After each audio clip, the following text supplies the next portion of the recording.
Había 3 hermanos, 3 vidas unidas por la sangre y por el silencio. Marcos, el mayor, tenía apenas 12 años cuando todo comenzó. Lucía, la del medio, tenía 9, y el pequeño, Tomás, solo 6. Su madre, Elena, trabajaba 16 horas al día limpiando casas ajenas para que ellos pudieran comer.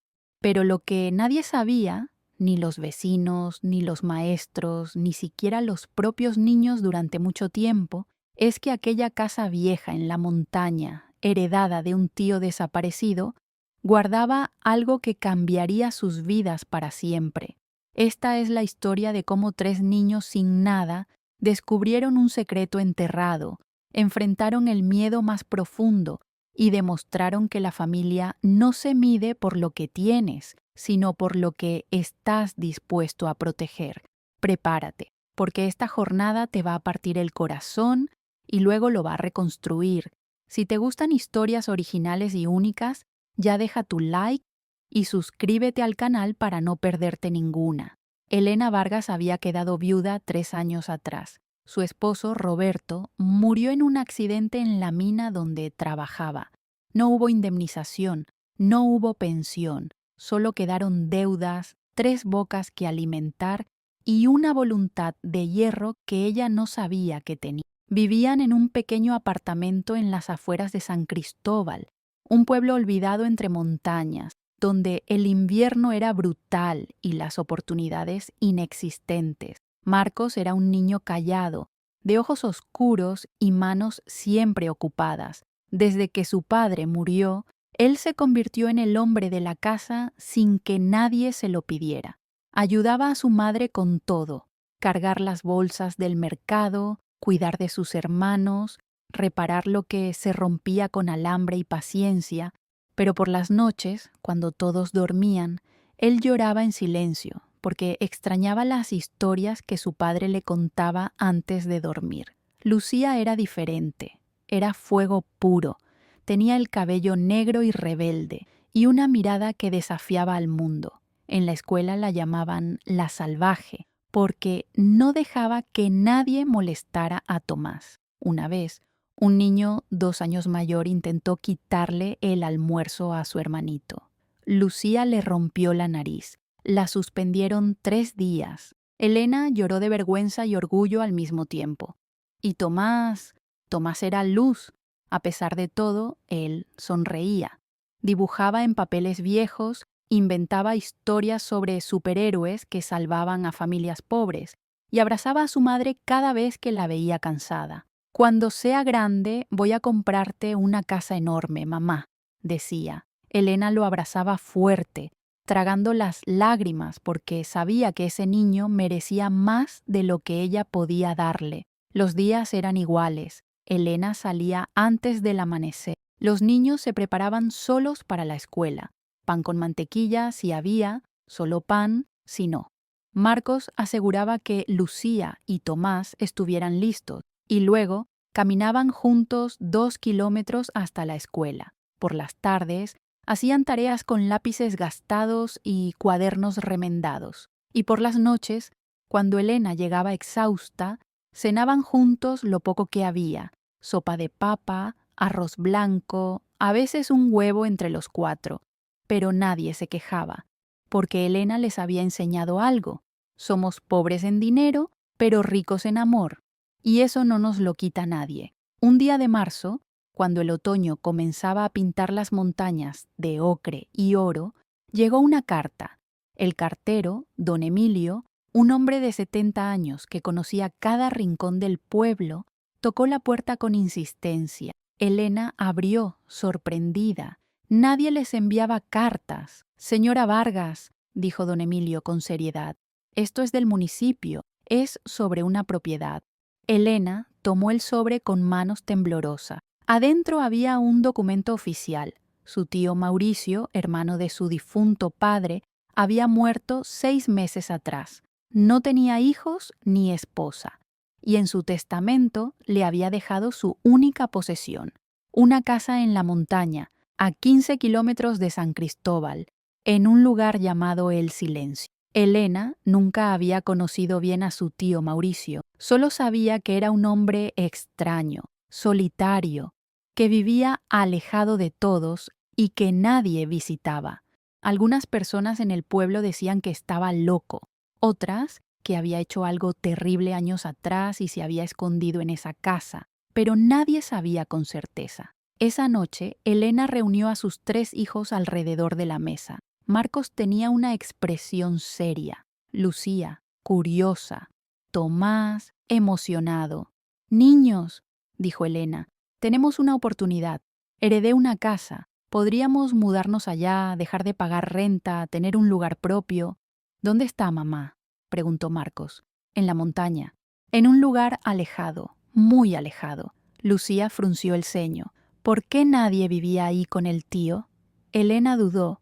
Era un hombre solitario. «¿Y si la casa está fea?», preguntó Tomás con inocencia.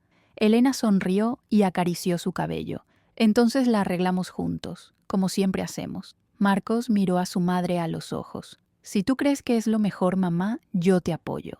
Y así, 3 semanas después, empacaron sus pocas pertenencias: ropa, ollas, fotografías y el viejo peluche de Tomás, en cajas de cartón. Contrataron una camioneta prestada de un vecino y un sábado al amanecer partieron hacia la montaña. El camino era de tierra, lleno de baches y curvas peligrosas. Los árboles se volvían más densos a medida que subían, el aire más frío, el silencio más profundo. «¿Falta mucho, mamá?», preguntó Tomás, mareado. «Ya casi llegamos, mi amor».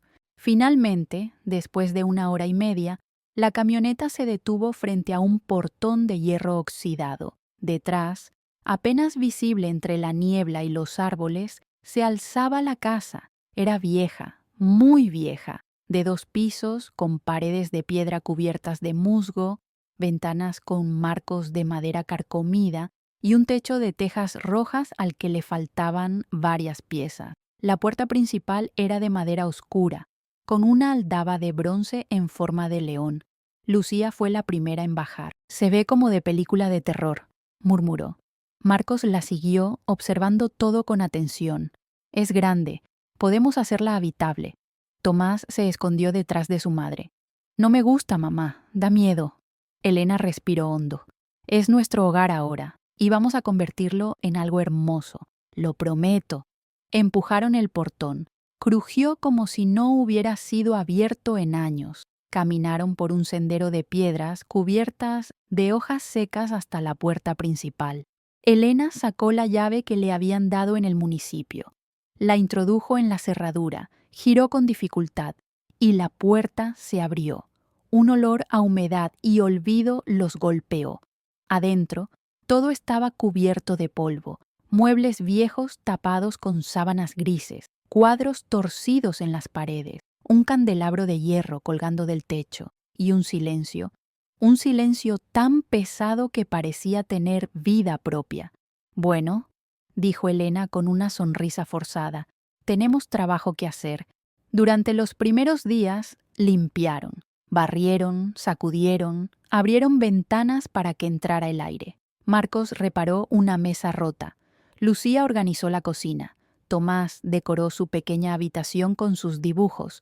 Poco a poco, la casa comenzó a parecer un hogar, pero algo no encajaba. Había una puerta en el primer piso, al final de un pasillo oscuro, que estaba cerrada con candado. Elena intentó abrirla, pero la llave que tenía no servía. «¿Qué habrá ahí adentro?», preguntó Lucía. «Probablemente solo trastos viejos», respondió Elena, aunque su voz no sonaba convincente. Pero Marcos no dejaba de mirar esa puerta, y por las noches, cuando todos dormían, él juraba escuchar algo, un sonido leve, como un arañar, como si algo o alguien estuviera del otro lado. Pasaron 2 semanas. La vida en la montaña era diferente, más tranquila, pero también más solitaria. La escuela más cercana estaba a 5 kilómetros, y Elena debía llevar a los niños cada mañana en una bicicleta prestada, haciendo 2 viajes. Marcos iba con Lucía en el primer viaje, y luego Elena regresaba por Tomás. El pueblo de San Cristóbal los veía con curiosidad. Así que se mudaron a la casa del viejo Mauricio, decía la gente en el mercado. ¡Qué valiente o qué locos! Una tarde, mientras Elena compraba verduras, una mujer mayor se le acercó. Tenía el rostro arrugado como papel viejo y ojos grises que parecían ver más allá. «Usted es la sobrina de Mauricio, ¿verdad?», preguntó la anciana. «Sí, señora». La mujer la miró fijamente. «Tenga cuidado en esa casa». Elena sintió un escalofrío. «¿Por qué dice eso?». La anciana bajó la voz. Mauricio no era un hombre malo, pero cargaba con algo que nunca pudo soltar. Y esa casa tiene memoria. Antes de que Elena pudiera preguntar más, la mujer se alejó entre la multitud. Esa noche, Elena no durmió bien, no dejaba de pensar en esas palabras. Esa casa tiene memoria. Mientras tanto, los niños comenzaban a adaptarse. Marcos ayudaba a su madre con las reparaciones. Había aprendido a usar herramientas viendo a su padre, y ahora ponía ese conocimiento en práctica. Arregló las goteras del techo, reforzó las ventanas, lijó y barnizó la mesa del comedor.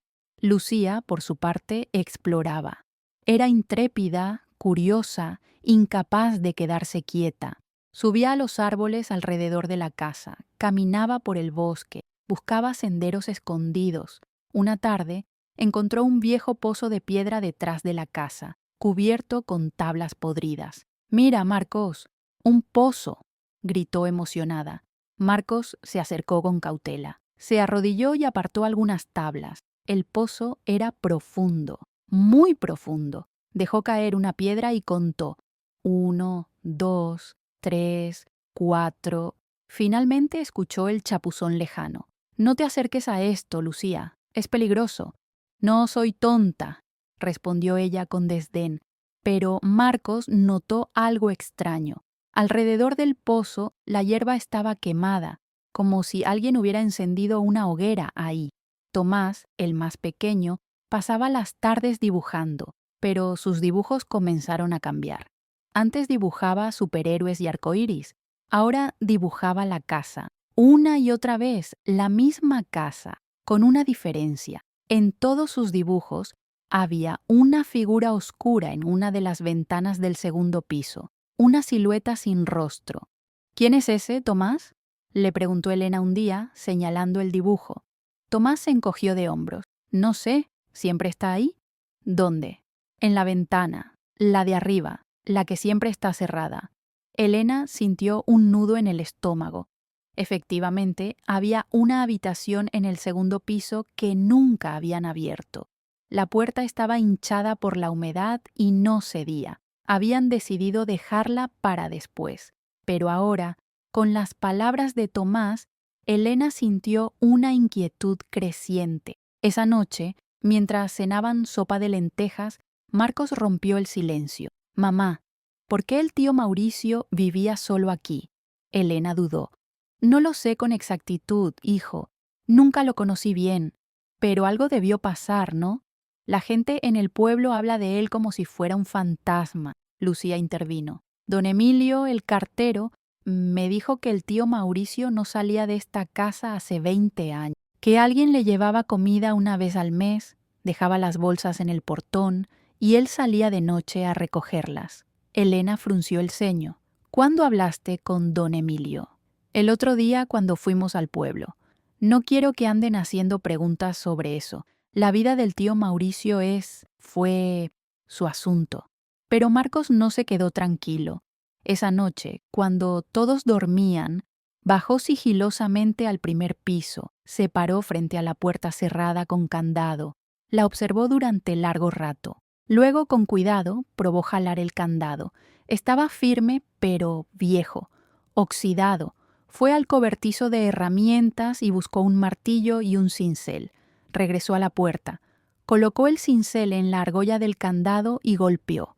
1 vez, 2 veces. El metal cedió. El candado cayó al suelo con un ruido sordo. Marcos respiró hondo. Empujó la puerta.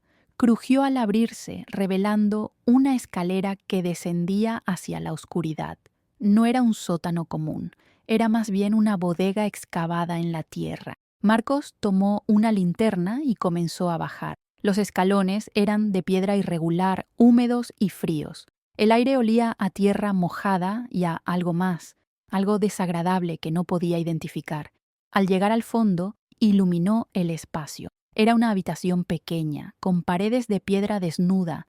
Había cajas apiladas, frascos de vidrio con líquidos oscuros y en el centro, una mesa de madera con herramientas oxidadas, martillos, clavos, cinceles, sierras. Pero lo que llamó su atención fue algo colgado en la pared del fondo, un mapa viejo, amarillento, con marcas rojas, y junto al mapa, fotografías, docenas de fotografías clavadas con tachuelas. Marcos se acercó. Las fotografías mostraban a personas, familias, niños. Todas las fotos estaban tomadas desde lejos, como si quien las hubiera capturado estuviera espiando, y en cada foto alguien había dibujado una X roja sobre uno de los rostros. El corazón de Marcos comenzó a latir con fuerza. ¿Qué era todo esto? Entonces escuchó un sonido detrás de él. Se giró rápidamente, iluminando con la linterna. No había nadie, pero la puerta del sótano, que había dejado abierta, ahora estaba cerrada. «¿Mamá?», llamó con voz temblorosa. Silencio. Corrió hacia la puerta e intentó abrirla. No cedía. Empujó con fuerza. Nada. Estaba atascada. O alguien la estaba sosteniendo del otro lado. «¡Mamá! ¡Lucía!», gritó golpeando la puerta. Arriba, Elena despertó sobresaltada. Escuchaba golpes, gritos amortiguados. «¡Marcos!», murmuró levantándose de la cama. Bajó corriendo las escaleras. Lucía y Tomás también despertaron y la siguieron.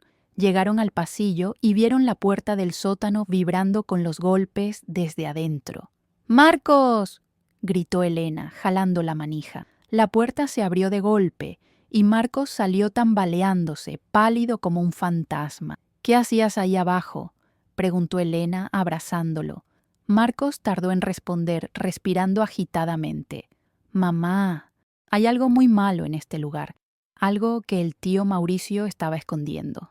Elena bajó con él al sótano, seguida por Lucía. Tomás se quedó arriba, asustado. Cuando Elena vio las fotografías, las herramientas, el mapa, su rostro perdió todo color. «Dios mío», susurró. Lucía tomó una de las fotos. «Mamá, ¿quiénes son estas personas?». Elena no respondió. Estaba mirando el mapa. Reconoció algunos nombres de lugares, pueblos cercanos, caminos de montaña, y las marcas rojas. Eran ubicaciones específicas. «Tenemos que llamar a la policía», dijo Marcos, pero Elena negó con la cabeza lentamente. «No podemos». «¿Por qué no?». «Porque si esto se descubre, perderemos la casa. Nos investigarán. Y no tenemos a dónde ir, Marcos. No tenemos nada». «Pero, mamá...». «Escúchame», dijo Elena con firmeza, tomándolo de los hombros. «No sabemos qué significa todo esto. No sabemos si el tío Mauricio hizo algo malo o si solo era un hombre perturbado que coleccionaba cosas extrañas. Lo que sé es que esta casa es todo lo que tenemos, y no voy a perderla por suposiciones». Marcos apretó los puños. «Esto está mal, mamá. Lo sé. Pero por ahora vamos a cerrar esta puerta, poner un candado nuevo, y no vamos a volver a bajar aquí. ¿Entendido?». Marcos asintió, aunque su conciencia gritaba lo contrario. Subieron en silencio. Elena puso un candado nuevo en la puerta y guardó la llave en un lugar seguro. Pero esa noche ninguno durmió, porque ahora sabían que su nuevo hogar guardaba un secreto oscuro, y ese secreto, tarde o temprano, saldría a la luz. Los días siguientes fueron tensos. Elena intentaba actuar con normalidad, pero sus manos temblaban mientras preparaba el desayuno. Marcos estaba distante, perdido en pensamientos que no compartía. Lucía, que siempre había sido curiosa, ahora parecía inquieta, como si percibiera que algo andaba mal, pero no supiera qué. Y Tomás Tomás dejó de dibujar. ¿Por qué ya no dibujas, mi amor?, le preguntó Elena una tarde mientras peinaba su cabello. Tomás la miró con ojos grandes y tristes. «Porque no quiero ver más cosas, mamá». «¿Qué cosa?». «Al hombre de la ventana. Ya no quiero verlo». Elena sintió que el aire se le escapaba de los pulmones. «Tomás, aquí no hay ningún hombre. Solo estamos nosotros». Pero Tomás señaló hacia la ventana del segundo piso, la de la habitación que nunca habían abierto. «Él está ahí. Siempre está ahí». Elena siguió su mirada. La ventana estaba cerrada, las cortinas corridas. No había nadie, pero sintió un escalofrío recorrerle la espalda. Esa noche, cuando los niños se durmieron, Elena bajó sola al sótano. Necesitaba entender. Necesitaba saber quién había sido realmente su tío Mauricio. Abrió el candado con la llave y descendió los escalones de piedra. La linterna proyectaba sombras danzantes en las paredes. Se acercó al mapa y lo estudió detenidamente. Las marcas rojas correspondían a lugares en la montaña, cuevas, caminos abandonados, áreas boscosas. Junto a cada marca había una fecha escrita con tinta descolorida. Las fechas abarcaban los últimos 25 años. Elena tomó una de las cajas apiladas y la abrió. Adentro había diarios, cuadernos viejos con páginas amarillentas llenas de letra apretada. Tomó uno al azar y comenzó a leer. 15 de marzo de 1998. Lo encontré de nuevo, en el Sendero del Norte. Esta vez llevaba una bolsa. No pude seguirlo más porque me vio, pero sé que vuelve cada luna llena. Tengo que descubrir qué esconde. Elena pasó varias páginas. La letra se volvía más nerviosa, más errática. 3 de julio de 2000, confirmado. Son 5 en total. Trabajan juntos. Tienen un lugar en la cueva de los lamentos. Vi las cajas, vi las herramientas, Dios mío, vi lo que hacen. Pero si hablo, me matarán. Y nadie me creería. Las manos de Elena temblaban. Siguió leyendo. 12 de octubre de 2005. Ya no puedo dormir. Los veo en mis sueños. Las familias desaparecidas, los niños. Todo encaja. Pero he intentado ir a la policía 3 veces y siempre hay alguien vigilándome. Uno de ellos trabaja en el municipio, otro es policía. Estoy atrapado. Lo único que puedo hacer es documentar, tomar fotos, guardar evidencia. Algún día alguien encontrará esto. Algún día la verdad saldrá. Elena cerró el diario, sintiendo náusea. Su tío Mauricio no era un loco, era un testigo. Había descubierto algo terrible y había pasado décadas documentándolo, incapaz de hacer más porque sabía que si hablaba, lo matarían. Y ahora ella tenía esa evidencia en sus manos. Escuchó un ruido arriba. Rápidamente guardó el diario, apagó la linterna y subió. Cerró la puerta del sótano justo cuando Marcos aparecía en el pasillo. «Mamá, ¿qué haces despierta?» No podía dormir, solo revisaba que todo estuviera cerrado. Marcos la miró con desconfianza. Sabía que le estaba mintiendo. «Mamá, tenemos que hacer algo con lo que está ahí abajo». «No ahora, Marcos». «Entonces, ¿cuándo?» «Cuando sea demasiado tarde». «No sabes lo que estás diciendo». «Sí lo sé.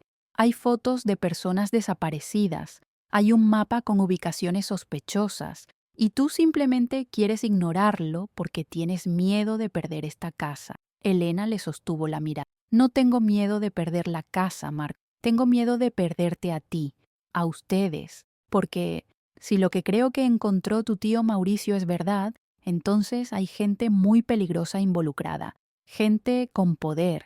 Y no voy a poner a mis hijos en peligro». Marcos apretó los puños. «Entonces, ¿qué hacemos? ¿Vivimos aquí fingiendo que no sabemos nada? Por ahora, sí. Eso está mal. Lo sé, pero es lo más seguro».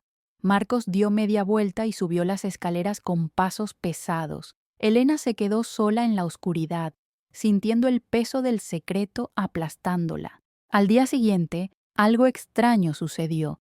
Mientras los niños estaban en la escuela y Elena limpiaba la cocina, escuchó que alguien tocaba el portón. Salió y vio a un hombre de unos 50 años, bien vestido, con sombrero de ala ancha y botas de cuero.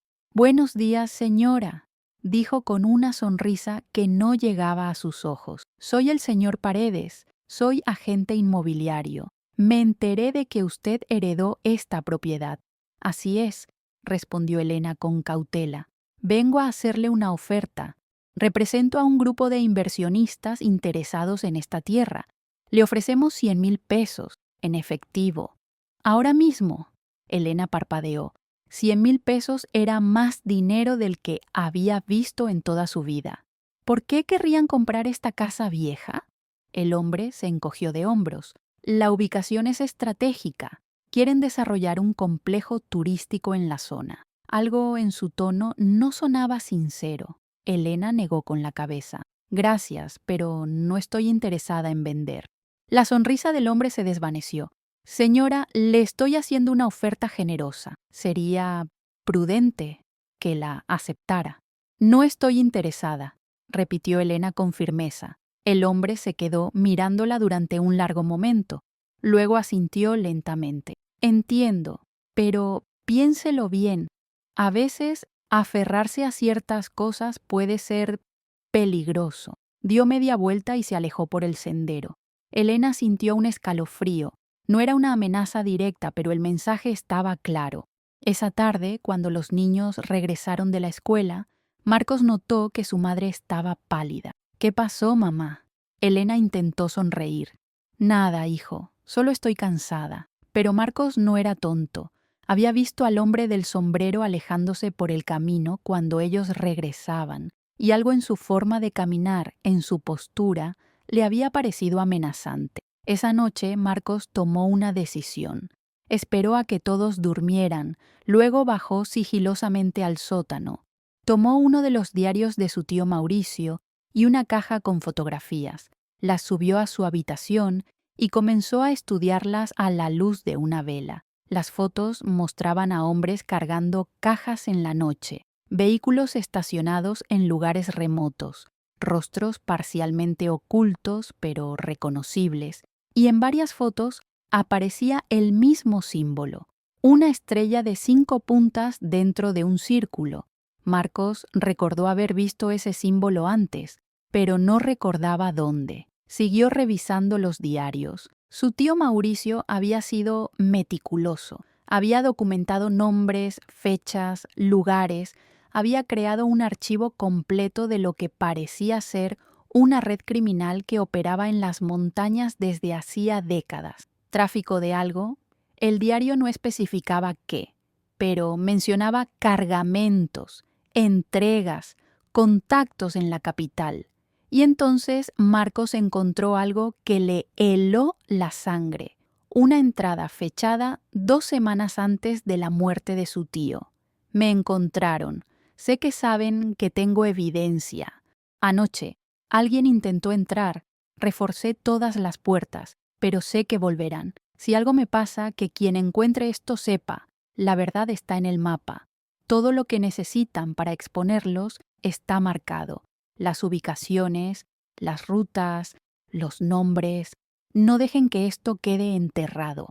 Marcos cerró el diario, sintiendo el corazón latir con fuerza. Su tío Mauricio no había muerto de causas naturales. Lo habían matado, y ahora ellos vivían en su casa, con toda esa evidencia escondida en el sótano. Y alguien lo sabía. La mañana siguiente amaneció gris y fría.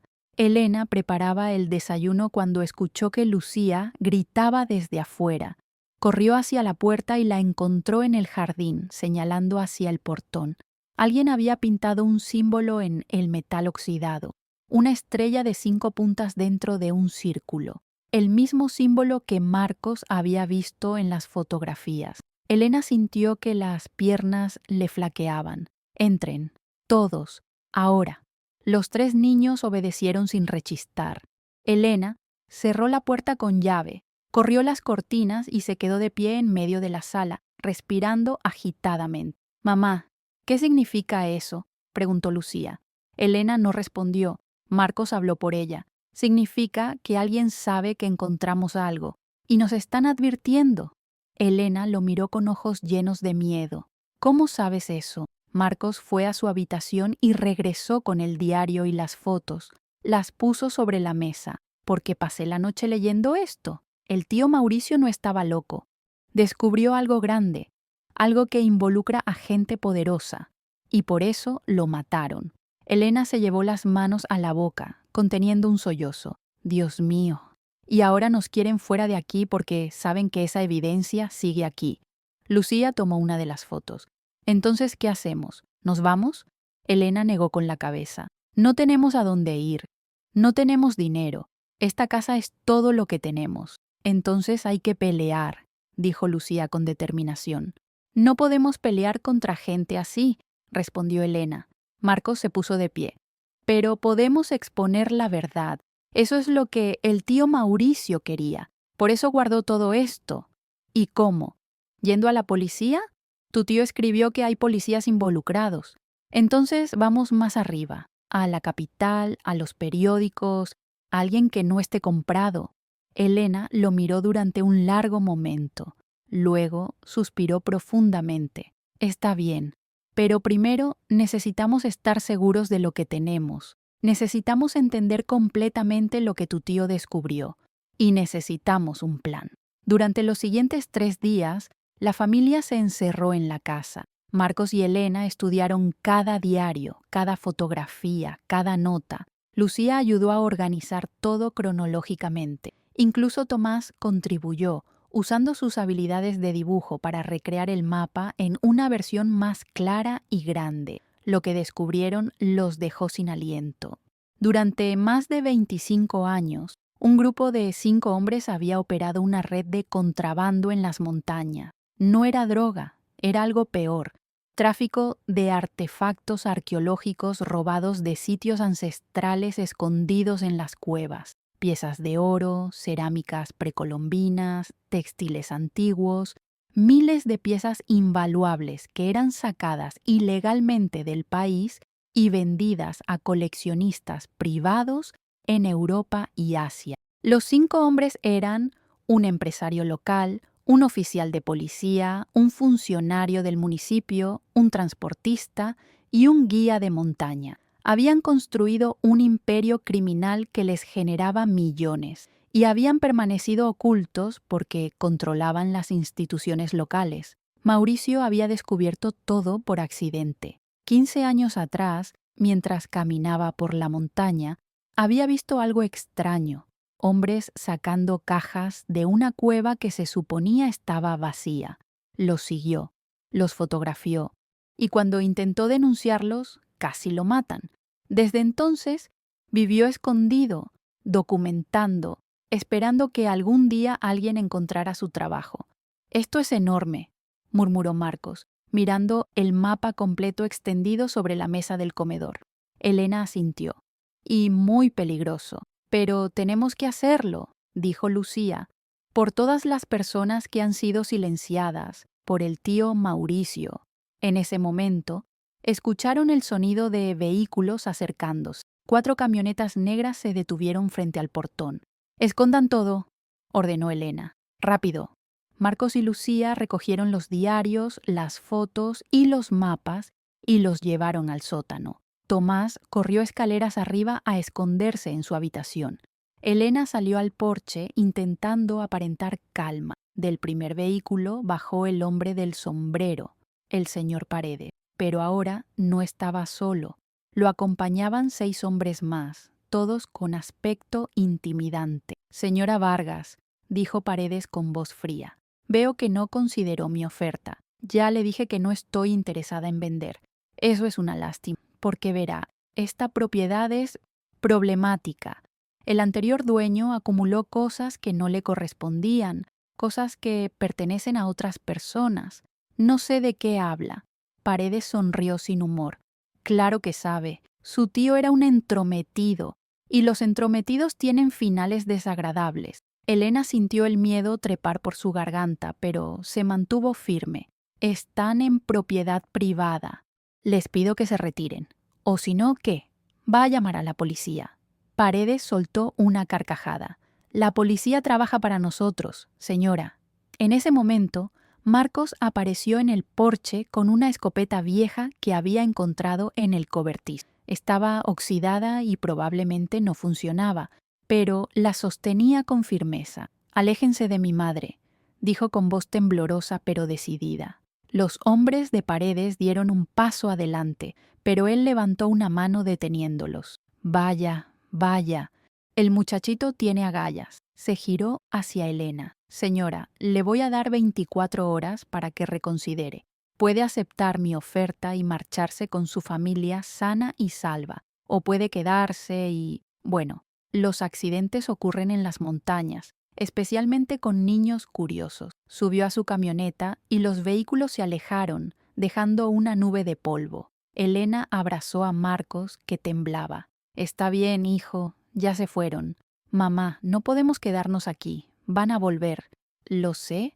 Por eso nos vamos, esta noche». Esa tarde, mientras empacaban lo esencial, Elena tuvo una idea. Llamó a don Emilio, el cartero. Era uno de los pocos hombres en el pueblo en quien confiaba. Le explicó brevemente la situación y le pidió un favor. «Necesito que lleves un paquete a la capital, a la oficina del fiscal general. Es urgente».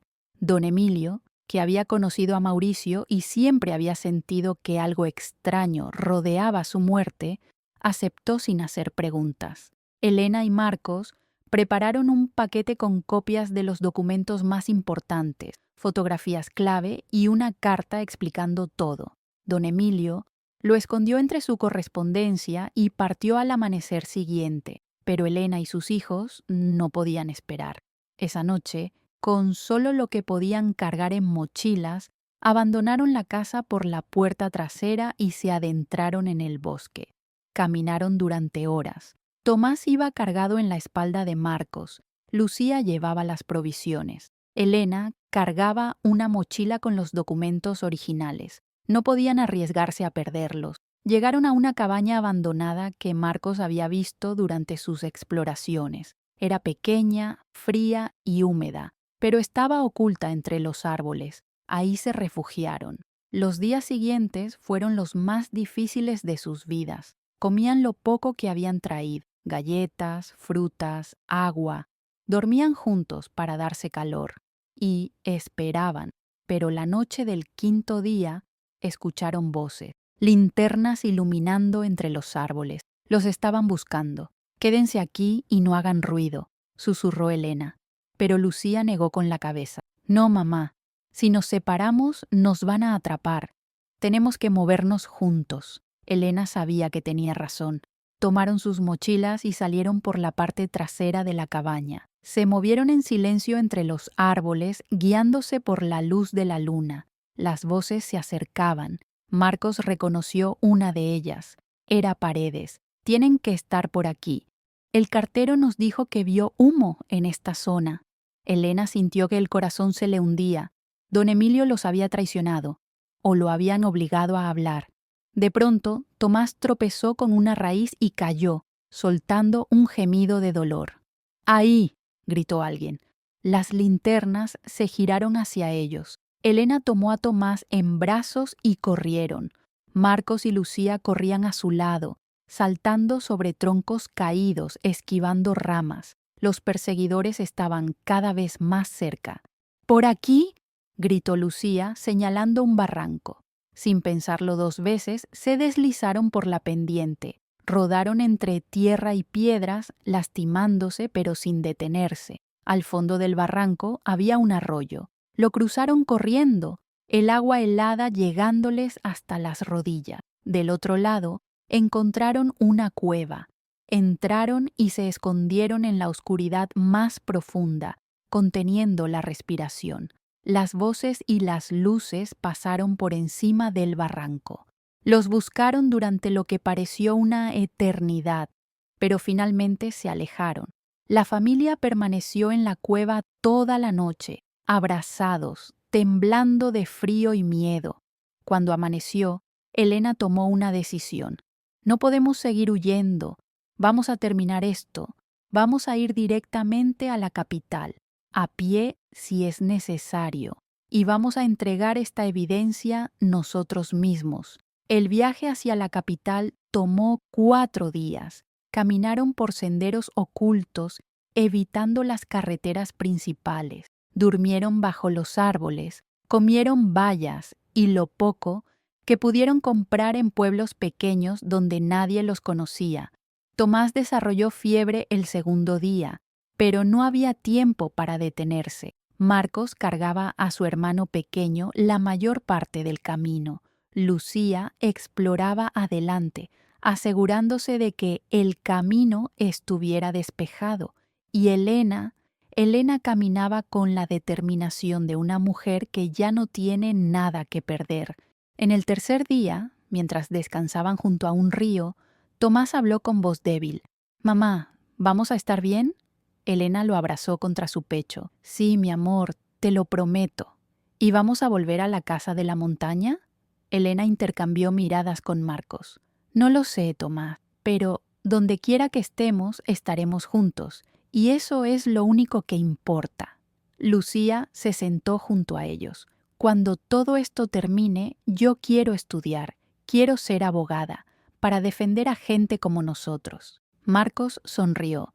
«Yo quiero ser ingeniero, construir casas fuertes y seguras para familias que no tienen nada. Y yo voy a ser artista», dijo Tomás con voz pequeña, «y voy a dibujar historias bonitas». Elena los abrazó a los tres, llorando en silencio. Sus hijos, a pesar de todo, todavía tenían esperanza, y eso le daba fuerzas para continuar. Finalmente, en la tarde del cuarto día, llegaron a la capital. San Rafael era una ciudad enorme comparada con su pequeño pueblo.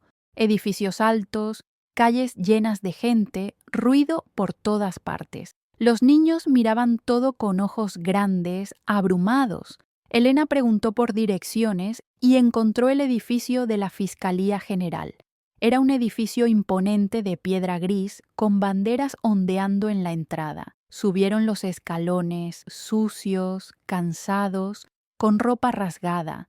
Los guardias de seguridad los miraron con desconfianza. «Necesito ver al fiscal general», dijo Elena con toda la autoridad que pudo reunir. «¿Tiene cita, señora?», preguntó uno de los guardias con tono burlón.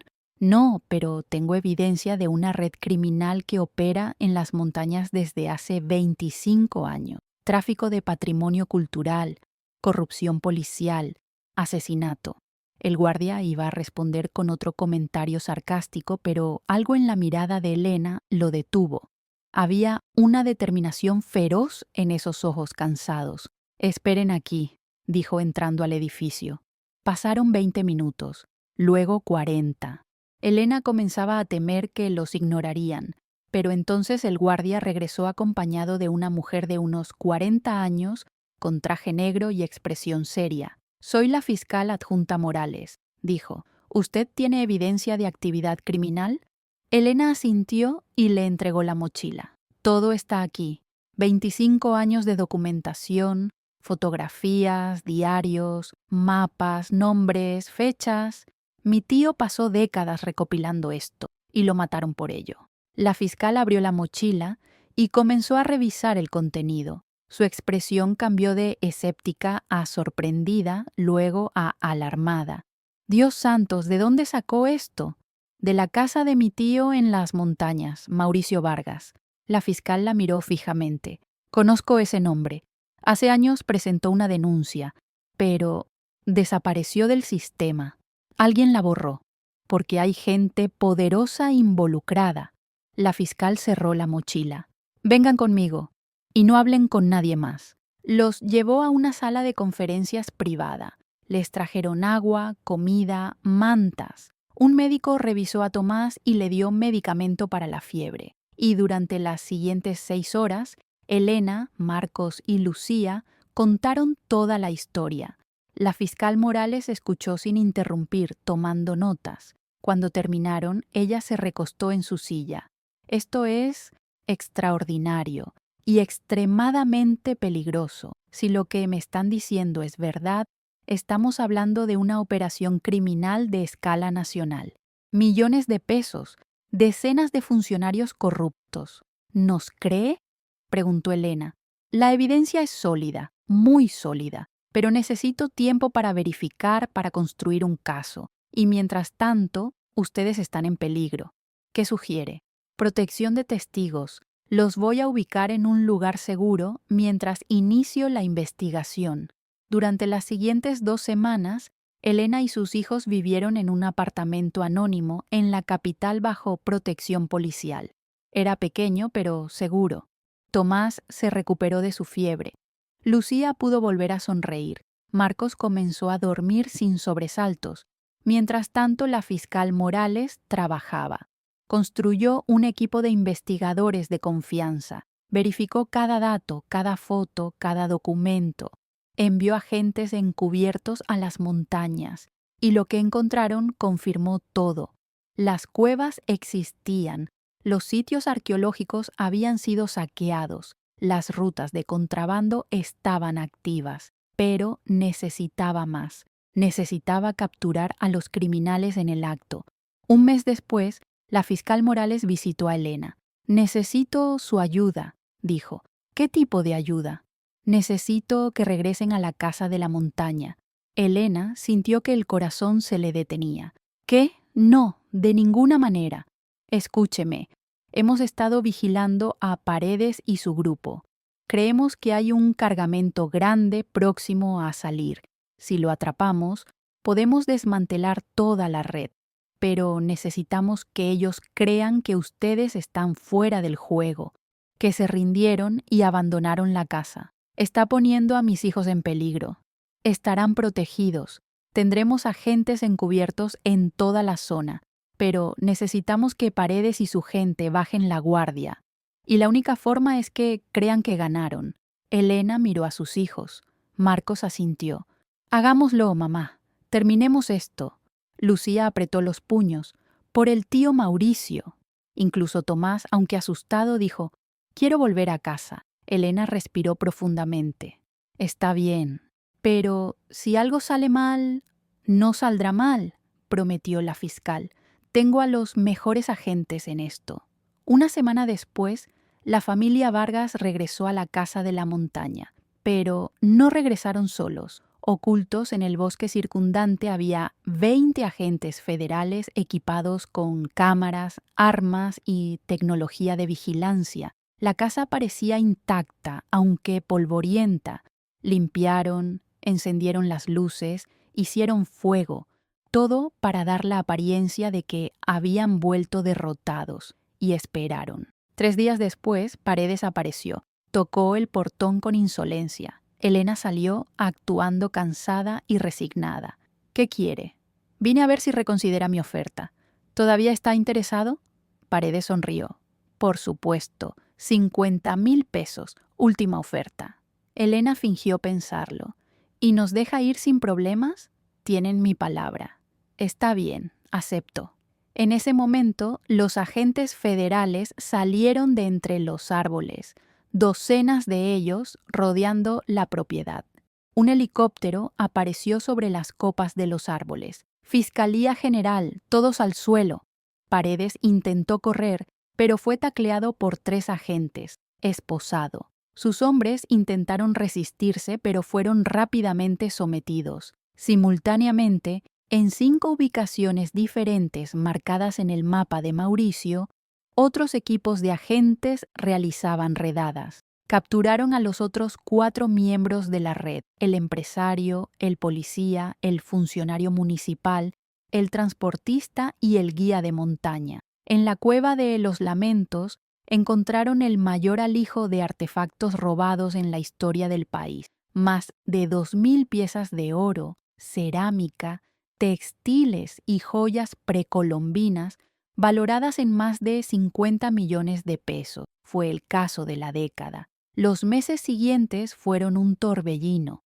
El juicio fue público y extensamente cubierto por los medios. Elena y sus hijos testificaron, aunque sus identidades fueron protegidas en las cámaras. Las evidencias de Mauricio fueron presentadas una por una, cada fotografía, cada diario, cada documento. Los 5 hombres intentaron defenderse, contrataron abogados caros, ofrecieron sobornos, pero la evidencia era abrumadora y algo más poderoso que el dinero estaba en juego: la verdad. Durante el juicio, la fiscal Morales presentó también las conexiones de la red. No eran solo 5 hombres, era una organización que se extendía a la capital, que involucraba a coleccionistas internacionales, a funcionarios de aduanas, a transportistas aéreos. Más de 30 personas fueron arrestadas en total. Los 5 cabecillas fueron sentenciados a 25 años de prisión cada uno. Los demás recibieron sentencias menores, pero significativas. Además, el Estado recuperó millones en bienes mal habidos. Y lo más importante, los sitios arqueológicos fueron protegidos oficialmente. Se establecieron reservas culturales en toda la región montañosa. El legado ancestral que había estado siendo saqueado durante décadas finalmente sería preservado para las futuras generaciones. Cuando terminó el juicio, la fiscal Morales se acercó a Elena. «Lo logramos», dijo con una sonrisa cansada. «¿No?», respondió Elena. «Mauricio lo logró.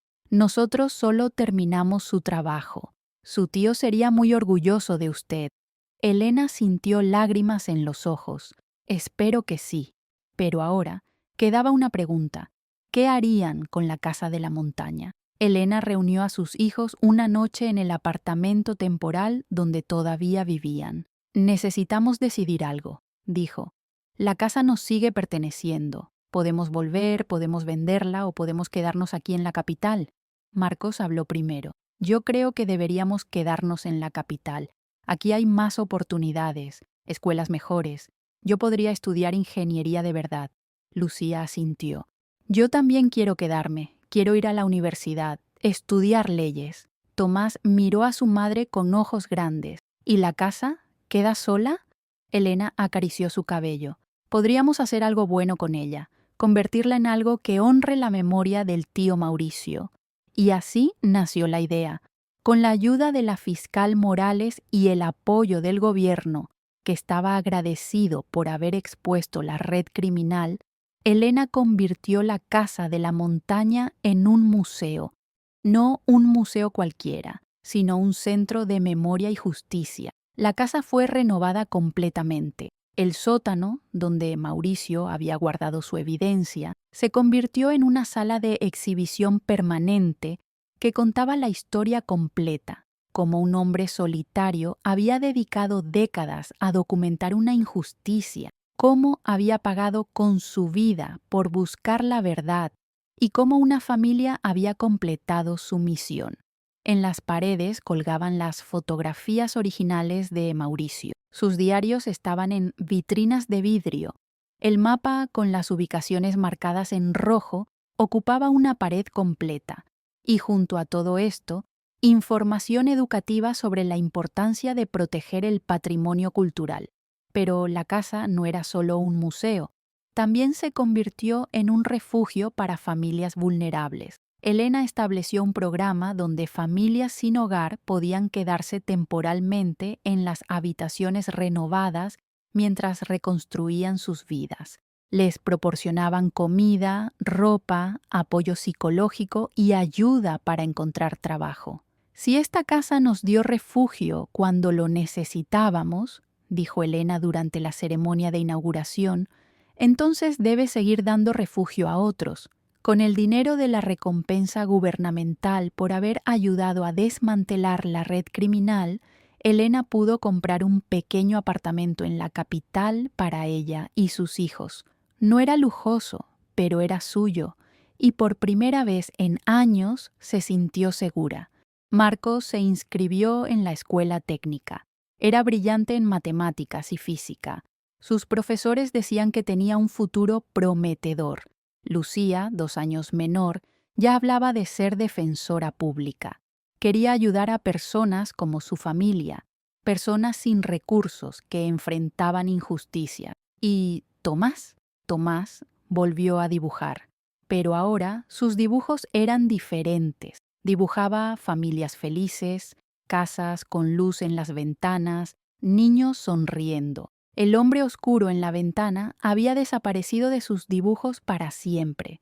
Un día, un año después de que todo terminara, Elena recibió una visita. Era don Emilio, el cartero. Venía con la cabeza gacha, lleno de vergüenza. Señora Elena, dijo con voz quebrada, vengo a pedirle perdón. ¿Por qué, don Emilio? Por haberla traicionado, por decirles dónde estaban, me amenazaron, dijeron que lastimarían a mi nieta si no hablaba. Yo no fui fuerte como usted. Elena lo miró durante un largo momento. Luego puso una mano en su hombro. Don Emilio, usted entregó el paquete a la fiscalía. Sin eso, nada de esto habría sido posible. Usted hizo su parte. Y entiendo por qué hizo lo que hizo. Yo habría hecho lo mismo para proteger a mis hijos.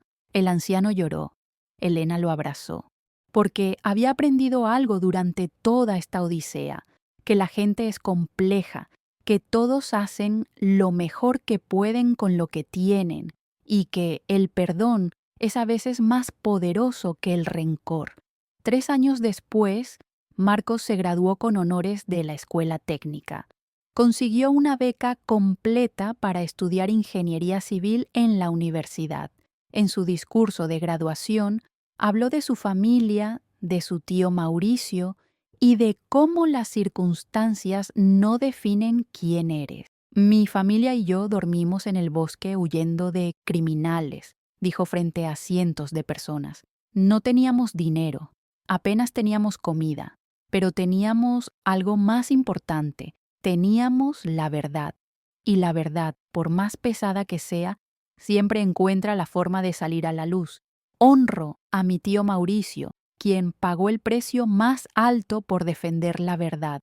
Y honro a mi madre, quien nos enseñó que ser pobre no significa ser débil y que tener miedo no significa rendirse. La audiencia se puso de pie y aplaudió durante 5 minutos. Elena, sentada en la primera fila con Lucía y Tomás, lloraba de orgullo. 5 años después del juicio, Lucía entró a la Facultad de Derecho. Tomás ganó un concurso nacional de arte con una serie de pinturas titulada La Casa de la Memoria, inspirada en su experiencia. Y Elena seguía trabajando duro, limpiando casas, pero ahora con una diferencia. Lo hacía sabiendo que sus sacrificios no habían sido en vano. Sus hijos tenían futuro, tenían educación, tenían esperanza. El Centro de Memoria y Justicia en la montaña se convirtió en un lugar de peregrinación. Escuelas llevaban a sus estudiantes a visitarlo. Familias llegaban de todo el país para conocer la historia. Y cada persona que salía de ahí llevaba el mismo mensaje. Una persona, por más sola que esté, puede hacer la diferencia. Un día de primavera, 10 años después de todo, Elena regresó a la casa de la montaña con sus 3 hijos, ahora jóvenes adultos. Caminaron por el sendero, ahora pavimentado y limpio. El jardín estaba bien cuidado, la casa brillaba bajo el sol. Entraron al museo. Había visitantes recorriendo las salas, leyendo las historias, mirando las fotografías. Una guía explicaba a un grupo de estudiantes cómo Mauricio Vargas había pasado 25 años documentando silenciosamente una injusticia. Elena se paró frente a una fotografía grande de Mauricio. Era una de las pocas que existían de él, un hombre delgado, de ojos cansados pero determinados. «Gracias, tío», susurró. «Terminamos lo que empezaste». Marcos puso una mano en su hombro. Lucía la tomó del brazo. Tomás la abrazó por la cintura. «Estoy orgulloso de nosotros», dijo Marcos. «Yo también», añadió Lucía. «¿Volveremos a venir?», preguntó Tomás. Elena sonrió. «Siempre. Esta es parte de nuestra historia. Nunca la olvidaremos». Salieron de la casa y se sentaron en el jardín mirando las montañas que se extendían hasta el horizonte. El sol comenzaba a ponerse, pintando el cielo de naranja y violeta. «Mamá», dijo Lucía de repente, ¿alguna vez te arrepientes de no haber tomado el dinero y habernos ido cuando tuviste la oportunidad? Elena pensó durante un momento. Habría sido más fácil, más seguro, pero no habría sido correcto. Y si algo nos enseñó toda esta experiencia, es que hacer lo correcto, aunque sea difícil, siempre vale la pena, porque no se trata solo de nosotros, añadió Marcos. Exacto, se trata de todas las personas que son silenciadas, que tienen miedo, que creen que no pueden hacer nada. Nosotros les demostramos que sí se puede, que la verdad importa, que la justicia existe. Tomás, ahora de 16 años y mucho más alto, miró la casa. ¿Sabes qué es lo más increíble? Que el tío Mauricio nunca supo que su trabajo valió la pena. Murió pensando que nadie lo escucharía. Elena asintió con tristeza. Por eso es importante nunca rendirse, porque nunca sabes quién va a continuar tu trabajo después de ti. Se quedaron sentados mientras el sol desaparecía detrás de las montañas, y en ese silencio, en esa paz, Elena supo que habían encontrado lo que habían estado buscando desde que llegaron a esa casa años atrás. No era riqueza, no era comodidad, era algo mucho más valioso: propósito. Hoy, 15 años después de que todo comenzara, la historia de los Vargas se cuenta en escuelas de todo el país. Se escribieron libros sobre Mauricio Vargas, el documentarista silencioso. Se hizo un documental sobre la familia que completó su misión. Y el Centro de Memoria y Justicia sigue operando, habiendo ayudado a más de 200 familias a reconstruir sus vidas. Marcos se convirtió en ingeniero civil especializado en construcción de vivienda social. Ha diseñado más de 20 proyectos habitacionales para comunidades de bajos recursos, casas dignas para gente digna, dice siempre. Lucía se tituló como abogada y ahora trabaja en la Defensoría Pública. Se especializa en casos de corrupción y crímenes contra el patrimonio cultural. Ha ganado más del 70% de sus casos. Por cada familia Vargas que logra justicia, hacemos que el sistema funcione un poco mejor, explica a sus clientes. Tomás se convirtió en artista reconocido. Sus obras, que exploran temas de memoria, justicia y resiliencia, se exhiben en galerías nacionales. Parte de las ganancias de sus ventas las dona al Centro de Memoria y Justicia. El arte puede sanar lo que las palabras no pueden alcanzar, dice. Y Elena finalmente pudo dejar de limpiar casas ajenas. Con el apoyo de sus hijos y la pensión que recibe por su trabajo como coordinadora del centro, vive con modestia pero con dignidad. Pasa sus días ayudando a otras familias, escuchando sus historias, ofreciendo el mismo tipo de esperanza que ella una vez necesitó desesperadamente. Cada año, el 12 de octubre, fecha del aniversario de la muerte de Mauricio, la familia Vargas regresa a la Casa de la Montaña. Se ha convertido en una tradición. Llegan temprano por la mañana, cuando la niebla todavía abraza las montañas, y colocan flores frescas en una placa conmemorativa que instalaron en el jardín. La placa dice: Mauricio Vargas, 1952-2018. Guardián silencioso de la verdad, su valentía sembró justicia, su sacrificio cosechó esperanza. Este año, en la ceremonia del aniversario, había algo diferente. Elena había invitado a personas especiales, las familias de otras víctimas de la red criminal que Mauricio había ayudado a exponer. Familias de comunidades indígenas cuyos sitios sagrados habían sido profanados, arqueólogos que habían pasado décadas tratando de proteger el patrimonio cultural. Más de 100 personas se reunieron en el jardín de la casa. Elena, ahora de 62 años, con el cabello plateado y las manos marcadas por años de trabajo, se paró frente a todos. Sus 3 hijos estaban a su lado. Amigos, comenzó con voz clara y firme. Estamos aquí porque hace 17 años un hombre solitario tomó una decisión. En lugar de mirar hacia otro lado, en lugar de protegerse a sí mismo, decidió que la verdad importaba más que su propia seguridad. Mauricio Vargas no era rico, no era poderoso, no tenía conexiones políticas ni influencia social. Era solo un hombre con una cámara, un cuaderno y una conciencia que no lo dejaba dormir. Las personas escuchaban en silencio absoluto. Durante 25 años documentó crímenes que otros ignoraban, fotografió lo que otros temían ver, escribió lo que otros no querían leer, y murió sin saber si alguien alguna vez encontraría su trabajo. Murió sin saber si todo su sacrificio valdría la pena. Elena hizo una pausa, sintiendo que las lágrimas comenzaban a formarse. Pero su trabajo no murió con él, porque la verdad tiene una manera extraña de sobrevivir. Se esconde en sótanos polvorientos, se guarda en diarios amarillentos, espera pacientemente a que alguien, cualquiera, tenga el valor de sacarla a la luz. Marcos se acercó y tomó el micrófono. Mi madre nos enseñó algo fundamental, que cuando encuentras una verdad incómoda, tienes dos opciones. Puedes enterrarla y vivir con esa carga, o puedes exponerla y vivir con las consecuencias. Nosotros elegimos exponerla. Y sí, hubo consecuencias. Dormimos en el bosque, pasamos hambre, tuvimos miedo. Su voz se quebró levemente, pero también hubo recompensas, justicia para las víctimas, protección para el patrimonio cultural. Y algo más importante, aprendimos que nuestra familia, aunque pobre, aunque sin poder, tenía algo invaluable. Teníamos coraje.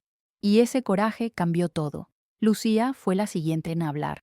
Como abogada, he visto muchos casos donde la justicia parece imposible, donde los criminales son poderosos, donde las instituciones están corruptas, donde las víctimas no tienen voz, y cada vez que me siento tentada a rendirme, recuerdo esta casa. Recuerdo a un hombre que trabajó en silencio durante 25 años sin garantía de que alguien lo escucharía. Y me digo, si él no se rindió, yo tampoco puedo. Finalmente, Tomás tomó el micrófono.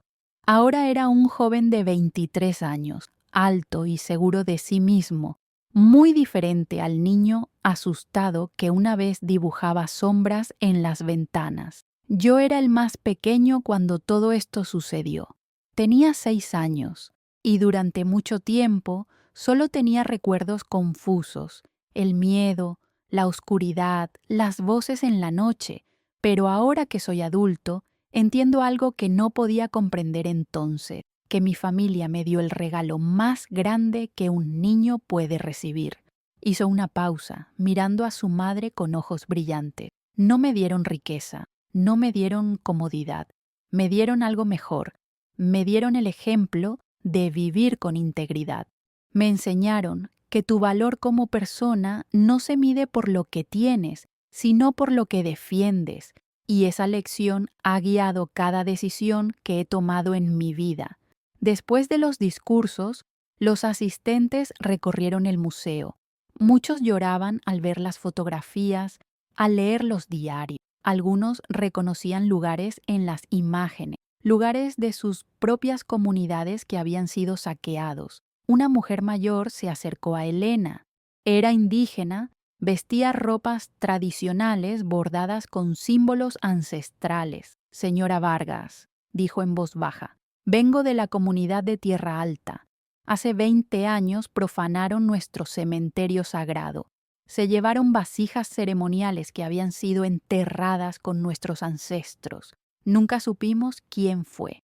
Nunca hubo justicia. La mujer tomó la mano de Elena. Pero, gracias a usted y a su tío, recuperamos algunas de esas piezas. Están de vuelta en nuestra comunidad, donde pertenece. Mi pueblo la bendice. Usted y su familia hicieron lo que nuestros líderes, nuestros políticos, nuestras autoridades no pudieron o no quisieron hacer: defender lo sagrado. Elena abrazó a la mujer y ambas lloraron juntas. Al final del día, cuando todos se habían ido, la familia Vargas se quedó sola en la casa. Se sentaron en el porche, como habían hecho tantas veces años atrás, mirando las montañas bañadas por la luz dorada del atardecer. ¿Alguna vez imaginaste que llegaríamos hasta aquí, mamá?, preguntó Marcos. Elena sonrió. Honestamente no. Cuando llegamos a esta casa hace 17 años, solo quería un techo para mis hijos. Nunca imaginé que ese techo guardaría un secreto que cambiaría nuestras vidas. ¿Y si no hubieras heredado esta casa?, preguntó Lucía. ¿Y si hubiéramos seguido en ese apartamento pequeño en San Cristóbal? Entonces habríamos tenido una vida diferente, pero no necesariamente mejor o peor, porque lo que nos define no es dónde vivimos o qué poseemos, es lo que hacemos cuando enfrentamos una decisión difícil. Tomás miró la casa. Esta casa nos encontró a nosotros, ¿no crees? Como si estuviera esperando a la familia correcta. Elena asintió lentamente. Tal vez, o tal vez el tío Mauricio sabía, de alguna manera, que si me dejaba esta casa, yo encontraría su trabajo. Tal vez me eligió a mí porque sabía que yo entendería lo que significa luchar contra la injusticia. O tal vez, dijo Marcos, simplemente tuvimos suerte. No fue suerte, corrigió Elena con firmeza. Fue decisión. Cada paso del camino tomamos decisiones. Yo pude haber vendido la casa y tomado el dinero. Pude haber ignorado lo que encontramos en el sótano. Pude haber huido y nunca mirar atrás. Pero decidí quedarme. Decidí luchar. Y ustedes decidieron luchar conmigo. Se quedaron en silencio durante varios minutos, cada uno perdido en sus propios pensamientos. Finalmente, Lucía habló. Mamá, hay algo que nunca te he preguntado. Cuando estábamos en esa cueva, escondidos, perseguidos, con Tomás enfermo, ¿en algún momento te arrepentiste? ¿Pensaste que habías tomado la decisión equivocada? Elena tardó en responder. Cuando lo hizo, su voz era suave pero inquebrantable. Cada segundo de ese momento estaba aterrorizada. Pensaba, ¿qué he hecho? ¿Qué madre pone a sus hijos en este peligro?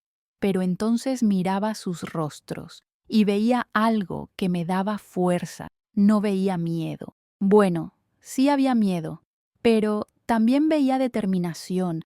Veía que mis hijos entendían que estábamos haciendo algo importante, algo más grande que nosotros. Tomó las manos de sus 3 hijos y me di cuenta de que la peor traición que podía hacerles no era ponerlos en peligro físico, era enseñarles a vivir con miedo, a aceptar la injusticia, a mirar hacia otro lado cuando ven el mal.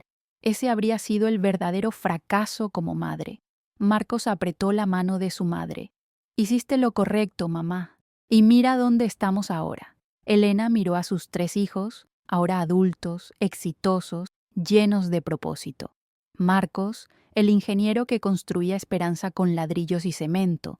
Lucía, la abogada que defendía a los indefensos. Tomás, el artista que transformaba dolor en belleza. ¿Saben qué es lo más increíble de todo?, dijo Elena. No es que hayamos ganado, no es que los criminales estén en prisión, no es siquiera que hayamos salvado el patrimonio cultural.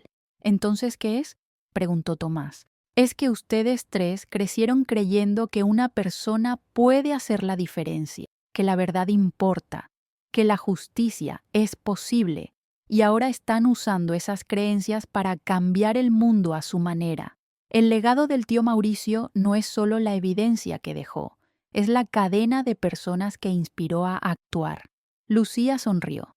Una cadena que continúa, porque cada familia que ayudamos en el centro, cada caso que ganó en la corte, cada casa que construye Marcos, cada obra que crea Tomás, todo es parte de esa cadena. Exactamente, dijo Elena. Por eso nunca debemos olvidar esta historia, no por nosotros, sino por todas las personas que vendrán después, para que sepan que cuando te enfrentas a algo más grande que tú, no estás solo.